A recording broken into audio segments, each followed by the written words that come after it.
Twali TV Entertainment, Twali TV Sports, but welcome everybody. I will have to start with a somber mood tonight because of the passing of GIANLUCA Vialli, a very great man. And as a Chelsea fan, for me, really, it pains me. I hardly get moved by things, but this particular one has really got to me for the last 2 days, and I felt it. Not because he was a great footballer, because that's all I've been hearing in the mainstream media for the last couple of days.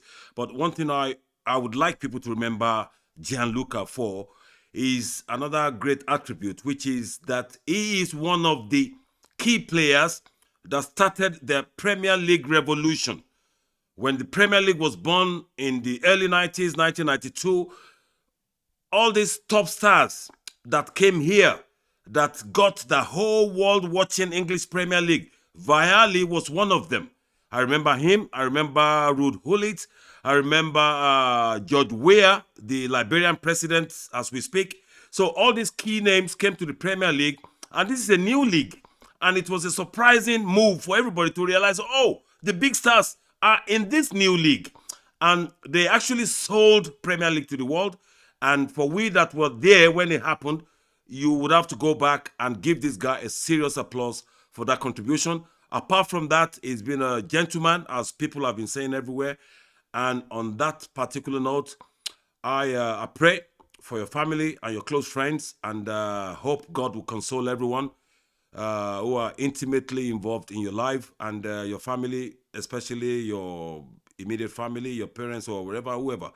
But this is very painful, and I think all Chelsea fans especially should take a minute to reflect and be thankful for GIANLUCA Vialli's contribution to Chelsea Football Club and to English Premier League as a whole.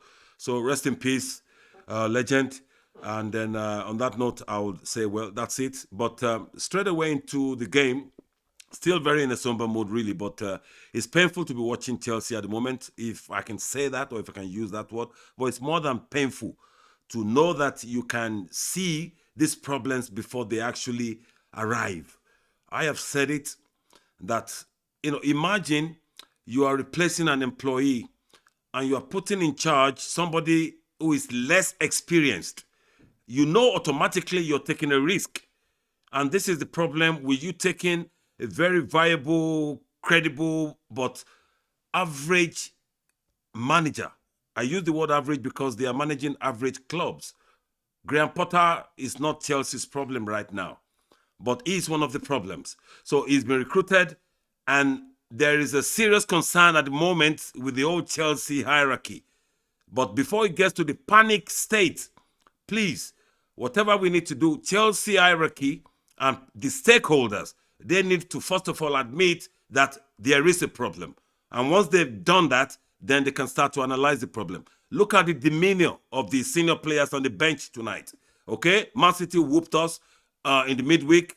Even though we played fantastically well, we didn't take our chances. The same thing we did against Nottingham Forest. We didn't kill off the game when we were on top of the game. And we did the same thing against City. And I was watching the game and I knew that's it. If we're not scoring these opportunities, if we're not taking all these chances, we're going to pay for it. And that's what happened. We lost the game. And today again, but we didn't even play well today. It was shambles performance. It was all over. You can see we had about 7 kids. When did Chelsea get to this? We had about 7 kids.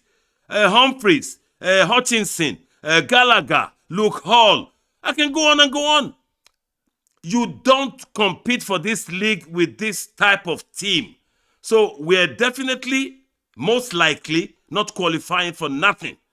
Not even Europa, the way we're going, because it's going to take a while before we get the whole mess sorted out.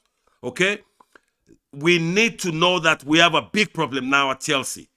Because I can see from the body language of these players, they are not playing for Graham Potter anymore. And that's the biggest problem you can have as a top club, as any club. So if all these players are not playing for Graham Potter, then the owners and the stakeholders need to make immediate move. They need to make immediate move. I said it in my last podcast. Maybe they need to count their losses. Bam, quick. It's only 40 million quid. I know it's a lot of money. You pay 20 million to buy Graham Potter and his team from Brighton. You pay another 20 million for Thomas Tuchel to leave. We need to count that money as a loss and start all over. Because if Graham Potter is in charge for the next 10 games, I hope it won't take that long before they realize the mistake, because these players are not playing for him. How do you get a team of players to play for him? Imagine Aubameyang, somebody that left Barcelona to come to us because of a particular manager that he has worked with before, that he has delivered for. And then we sack the manager, and then a new manager comes in and didn't even look at him. He's not injured. He's the only natural number 9 we have, but he's not playing. He was brought on during the midweek and he was subbed again. This type of players, it doesn't take them long to tell the manager, shove it. Because they have been with top managers in the world. They have won things. They have been with managers who have won everything. And they can immediately see the difference in the management. That this guy, they know this guy is not up to the task. Because they are top-class players. And they need top-class manager to handle them. And I don't think Graham Potter can handle these guys. Things are running badly at the moment. So Chelsea fans, please don't have nothing to look forward to this season. So on that note, I'll the podcast is going to be brief and short tonight. But please, if you're watching us for the first time, go to this channel and subscribe and share our videos and tell your friends and everybody about Twali TV Sports, Twali TV Entertainment. We're doing everything we can, especially for the community and for the world in general. Okay? We love you, and we hope you keep on following and listening to us.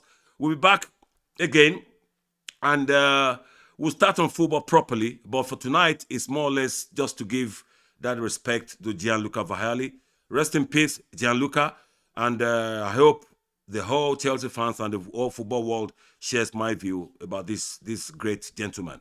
God bless you. Enjoy your evening, and we'll catch up soon. Ciao. It's Twali.